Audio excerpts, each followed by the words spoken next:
Demikian tertulis.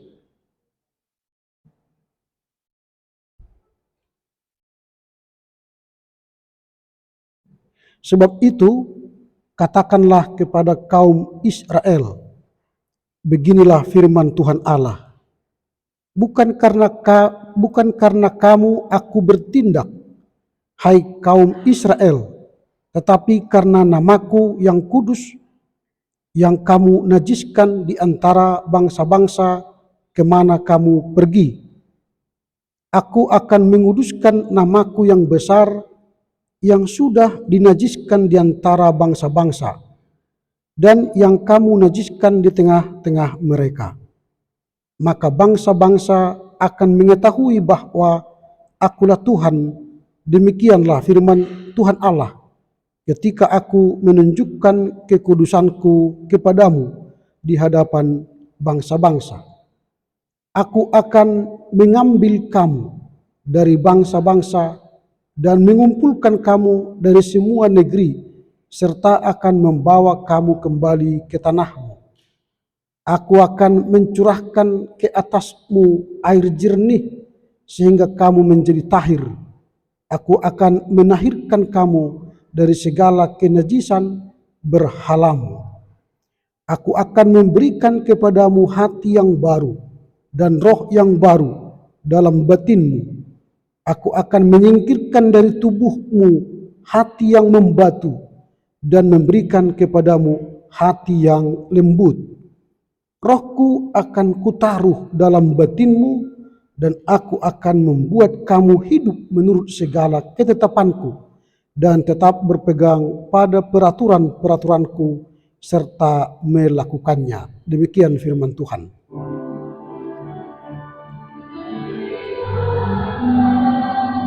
Ya Tuhanku, aku siap mendengarkan bersabdalah, ya Yesusku, firman-Mu kekuatan bagiku. Berfirmanlah, ya Tuhanku, aku siap mendengarkan. Bersabdalah, ya Yesusku, firman-Mu kekuatan hidupku. Horas ma hita sudina. Terpujilah Kristus yang memberikan kita kesempatan untuk sejenak meninggalkan aktivitas kita, baik di rumah, di tengah gereja dan masyarakat, untuk hadir di rumahnya yang kudus ini, untuk kembali bersekutu dengan jemaat Tuhan dan bersekutu dengan firman Tuhan. Karena kita yakin dan percaya hanya firman Tuhanlah yang kembali menguatkan, mengarahkan, dan memberkati kita menjalani hari-hari kita selanjutnya. Kita telah memasuki minggu Quaesio Modogeniti, seperti bayi yang baru lahir, songon danak na baru sorang. Dalam minggu Quaesio Modogeniti ini ada banyak hal yang kita terima dari Tuhan. Dalam persekutuan kita di jemaat ini tadi telah disampaikan kabar baik, ada yang ulang tahun baik pribadi maupun pernikahan, ada rencana-rencana program gereja, retreat, Naposo Bulung, kemudian Paskah sekolah minggu di Selambo, ada PA Naposo Bulung, itu kabar baik. Tapi ada juga yang berduka, amang Dr. Andus Hutal Titonga telah mendahului kita dan telah dikebumikan kemarin, dan hari ini kita akan mengadakan penghiburan bagi keluarga. Inang pendeta kita juga sedang mengikuti sebuah konferensi PKN di Brastagi di Hotel Sinabung dalam rangka menjalin hubungan kerjasama kita dengan Protestan Kerk in Netherlands. Kita baru saja menjadi anggota baru dari PKN. Sejarah sudah membuktikan bahwa GKPA hadir karena sejarah penginjilan dari Sending Ermelo Belanda. Dan hubungan kita baru terjalin. baru-baru ini. Semoga persekutuan kita dengan PKN Protestan Kerk in Netherlands akan membuat GKPA semakin unggul melayani dalam kebersamaan. Topik khotbah yang akan kita dengar ialah diperbaharui untuk menurut ketetapan Allah. Diperbaharui untuk hidup menurut ketetapan Allah. Jika kita baca teks tadi secara mendalam, maka kita akan melihat ada janji Allah membarui umat Israel. Janji Allah untuk membarui umat Israel dalam konteks di mana sejarah Israel mereka melakukan banyak dosa, banyak kejahatan, meninggalkan perjanjian mereka dengan Allah, menyebabkan mereka dihukum, diasingkan, dibuang ke Babel. Tuhan membuang mereka ke Babel selama 70 tahun. Dan Tuhan akan memulihkan hubungan mereka dengan Allah dengan cara Allah akan mengembalikan mereka ke tanah Kanaan. Ini kabar baik yang disampaikan oleh Yeskiel. Kalau kita baca ayat yang ke-22, maka Allah menyatakan untuk membarui namanya sendiri. Karena apa? Karena umat Israel telah menajiskan nama Allah di tengah-tengah mereka, di tengah-tengah bangsa Israel, dan dalam kehidupan mereka. Nama Allah tidak kudus lagi. Nah, Allah berjanji, aku akan menguduskan kembali. Maka perjalanan pemulihan Israel kembali ke tanah perjanjian itu bukan inisiatif Israel, tetapi karena Allah sendiri yang ingin membarui, menguduskan namanya. Lalu nanti kita akan melihat pada ayat yang ke-23, 24, Allah membawa bangsa Israel kembali ke tanah yang dijanjikan, lalu membersihkan mereka dari ketidaktaatan. Hanya orang yang taatlah masuk ke tanah Kanaan. Lalu mereka dibersihkan dulu, dibarui dulu dari ketidaktaatan menjadi taat. Tadi di sana dikatakan hati yang membatu menjadi hati yang lembut. Memang dalam terjemahan baru pertama itu hati yang membatu dan hati yang keras. Makanya segeralah miliki Alkitab terjemahan baru 2. Karena LAI telah melaunching 27 Februari yang lalu Alkitab yang baru. Terjemahan baru 2. Supaya mudah kita mengerti. Murah harganya 165.000. Tapi kalau pakai diskon pendeta jadi 130. Bolehlah. Siapa yang mau. 130.000. Boleh dibeli. Karena nanti terjemahan yang lama itu agak sulit kita paham. Misalnya contoh. Di situ disebut akan ada membangun bait Allah dengan ganja. Ganja pada saat ini kita pahami apa? Narkotika, narkoba ya. Padahal ganja dalam Alkitab yang terjemahan pertama itu adalah seperti itu, tiang yang menahan balkon ini. Ini ganja dalam bahasa Indonesia zaman dulu. Jadi diperbaharuilah sekarang menjadi balok tiang. Nanti bahasa lain yang diubah banyak sekali. Tadi di situ dibuatkan dia menjemput. Padahal di sini dibuat mengambil kalau bahasa yang pertama. Sekarang menjemput. Banyak hal. Kata sorga menjadi surga. Kata korban menjadi kurban. Itu banyak perubahan-perubahan. Daripada, kalau kata daripada itu berbandingan. A dan B. Kalau tidak ada perbandingan hanya dari. Maka dua bapak kami, lepaskanlah kami daripada kan. Nanti akan diperpendek menjadi lepaskanlah kami dari yang jahat. Jadi berdoa makin pendek. Karena begini, banyak orang panjang-panjang berdoa tapi tidak panjang berbuat. Itu yang salah. Maunya pendek berdoa, panjang berbuat, itu jauh lebih kuat doanya.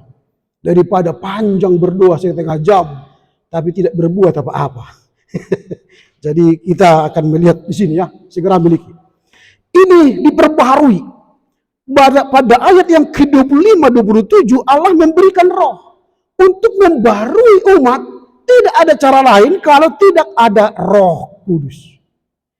Kalau saya katakan aku mau bertobat, saya akan mau berubah, tapi tidak ada Roh Kudus pada kita, sulit. Tidak mungkin. Maka inilah cara Allah untuk membaharui. Pertanyaan kita sekarang ialah apa yang perlu diperbaharui dalam kehidupan umat Kristen atau umat Israel kala itu. Apa yang perlu diperbarui sehingga Allah hendak memulihkan hubungan mereka dengan Allah. Apa yang perlu diperbarui? Ada beberapa hal yang perlu diperbarui dalam kehidupan umat Israel kala itu. Yang pertama, ketaatan kepada Allah. Umat Israel tidak taat lagi kepada Allah. Mereka lebih taat pada berhala. Berhala. Jadi kata segala berhala itu berarti sebuah kecintaan terhadap sesuatu. Membuat kita beralih daripada cinta kepada Allah dan lebih cinta kepada sesuatu. Kalau pada zaman Israel mereka cinta pada berhala, patung-patung dewa-dewi. Tapi kalau pada zaman sekarang, apa yang kita cintai saat ini melebihi Allah, itu adalah berhala modern. Kalau saya tanya sekarang, apa berhala kita? Handphone. Itu berhala kita sekarang. Bangun pagi bukan cari Alkitab, cari handphone. Bangun pagi bukannya baca kitab suci, baca WA, WhatsApp. Bangun pagi bukannya baca renungan, tapi baca story orang. Kalau story orang bagus, adrenalinnya tenang. Tapi kalau status orang macam-macam, ya, naik darah tingginya. Ngapain baca status orang? Bacalah renungan Kristen yang menguatkan. Itu. Jadi kita sudah membuat berhala zaman modern. Atau kita mencintai anak kita lebih daripada Tuhan. Sebentar-bentar, anakku sayang. Tapi Allahku, enggak pernah Allahku sayang. Ke GKPA, enggak pernah GKPA sayang. Jadi kan bergeser. Itu yang dibarui. Dalam sebuah pembaruan Israel, Allah melihat ketaatan itu penting. Maka Allah membarui ketaatan. Yang kedua ialah tanah yang dijanjikan. Tanah yang dijanjikan Israel itu sudah hancur kala itu. Lalu Allah membawa kembali mereka ke tanah terjanji Kanaan. Dipulihkan dulu tanah itu. Bagi orang Israel tanah itu penting. Bagi kita mungkin tanah itu ya asal ada nggak apa-apa lah, tidak ada tidak apa-apa. Tapi orang Israel tanah itu penting. Mengapa terjadi di Zionisme dan negara Israel sekarang? Pertanyaan orang ketika zaman Naji ialah mana tanahmu? Di mana negaramu? Maka orang Israel terbakar semangatnya mencari tanahnya di mana. Maka mereka kembali ke Israel dengan gerakan Zionisme.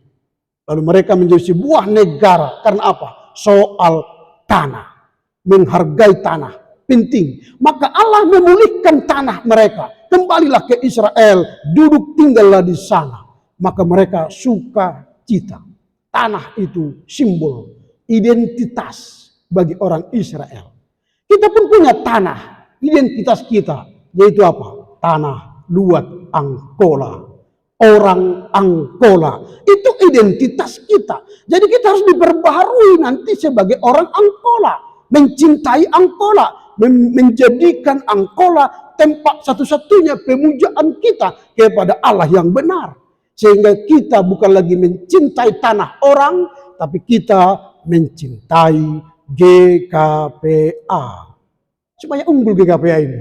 Kalau kita mencintai GPIB, GKI, HKBP, Pentakosta, GBI, hilanglah nanti GKPA. Siapa yang masuk ke GKPA ini? Enggak ada. Harusnya orang Angkola. Tapi orang Angkola enggak mau di GKPA. Jadi kembalilah mencintai tanah GKPA. Itu yang kedua. Yang ketiga, membersihkan dari ketidaktaatan dan kecemaran. Orang yang hendak masuk ke tanah terjanji itu harus dibersihkan dari kecemaran. Allah harus membersihkan orang Israel supaya bersih. orang yang bersih, orang yang suci lah masuk ke tanah Kanaan. Itu sebab ketika orang Israel dibawa pulang dari tanah Mesir sampai ke tanah Kanaan membutuhkan waktu 40 tahun. Artinya Allah sedang membersihkan karakter-karakter yang tidak baik dari Mesir supaya sampai di tanah Kanaan menjadi karakter-karakter yang unggul, yang baik. Demikian juga karakter-karakter di Babel tidak boleh dibawa. Kalau mau pulang ke tanah terjanji harus punya karakter-karakter baik. Kita pun kalau masuk ke sorga harus punya karakter yang baik. Kalau masih pendendam, masih pemarah, masih pembohong, masih melakukan kejahatan, jangan harap ke surga. Tapi di sampingnya iya. Itu. Tapi kalau hidup kita suci, bersih, tidak cemar, taat kepada Allah, pastilah tempat kita di sorga. Jangan mulut kita berkata mau ke sorga, tindakan kita neraka. Maka yang dinilai bukan ucapan kita, tapi tindakan kita. Itu yang keempat. Yang ketiga, yang keempat, hati yang baru. Jadi yang dibaharui ialah hati. Tadi dikatakan dalam terjemahan yang pertama, hati yang keras menjadi hati yang taat. Yang terjemahan baru dua ini, hati yang keras menjadi hati yang lembut. Tapi jangan dipelesetkan seperti orang temani dia, hati yang keras menjadi lembu katanya. Bukan. Itu kata sana itu. Keras ini, hati yang keras ini, cijogol bau, cijogol hati-hati, cijogol rukung. Idok pepoda indi terge, idok pehata indi tusi, diajari pe indara diajari, magwarna naoto soha ajaran, na pistar soha guruan, cijogol bau. Itu tidak masuk sorga. Itu sampingnya sorga. Tapi orang yang mau masuk sorga, lembutkan hatimu.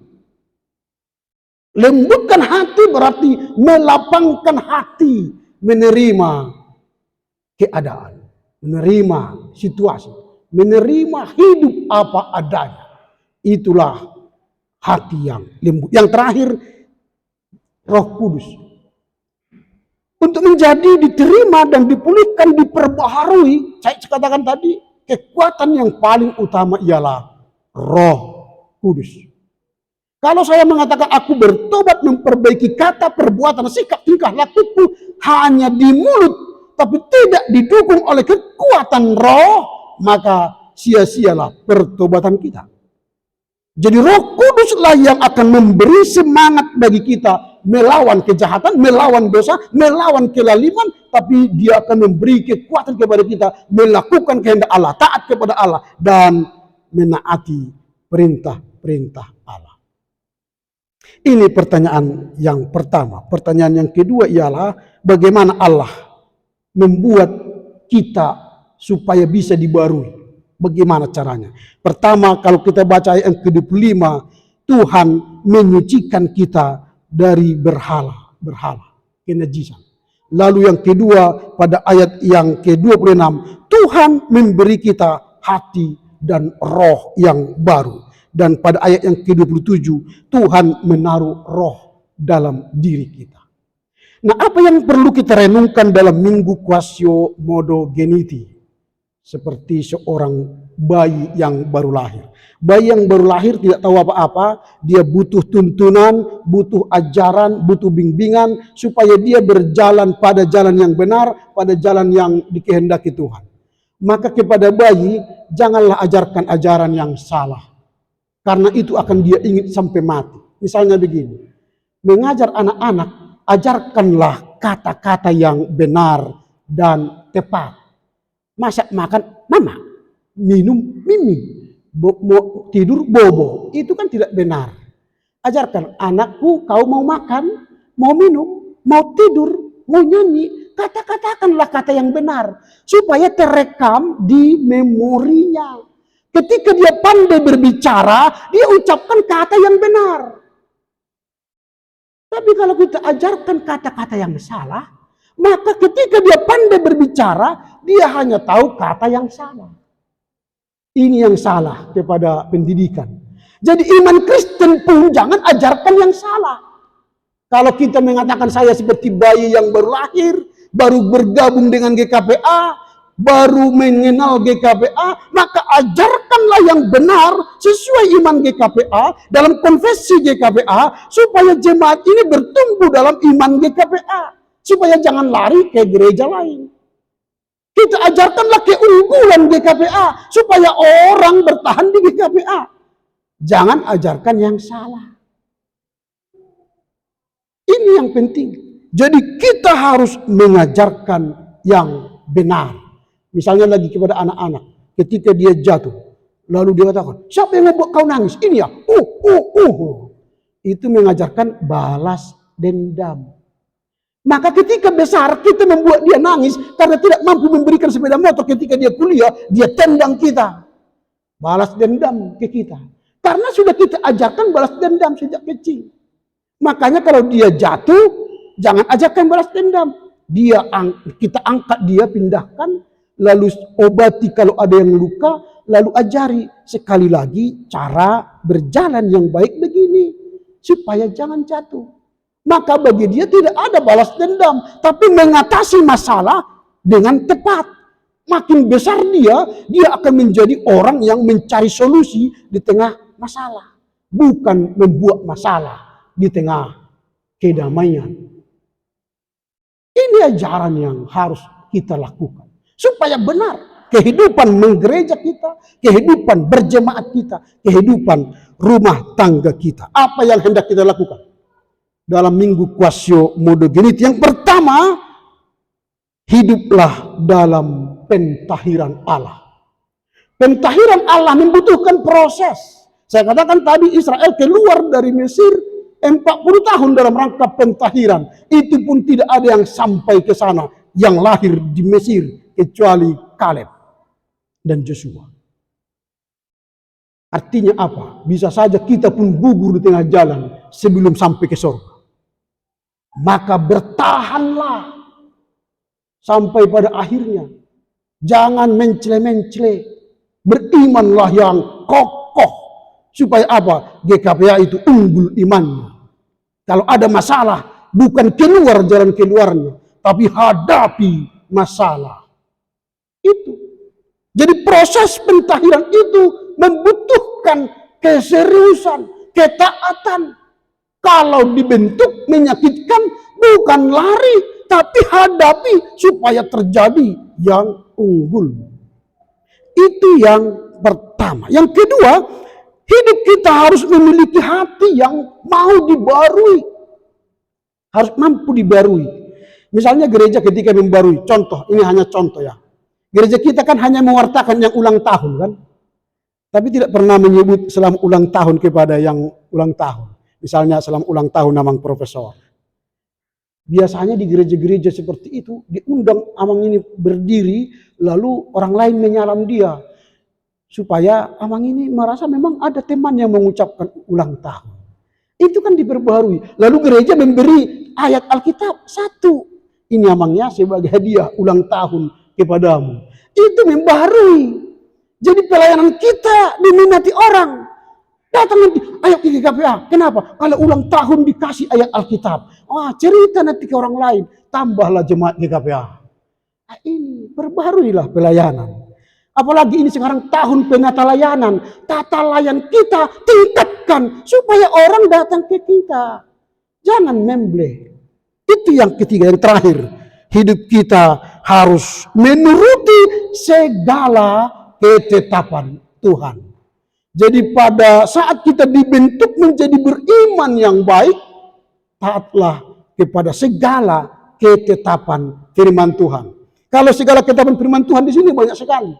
Tetapi disederhanakan menjadi 10. Yang 10 di dasar kita disederhanakan menjadi 2. Kasihilah Tuhan Allahmu dengan segenap hatimu, segenap akalmu, segenap budimu.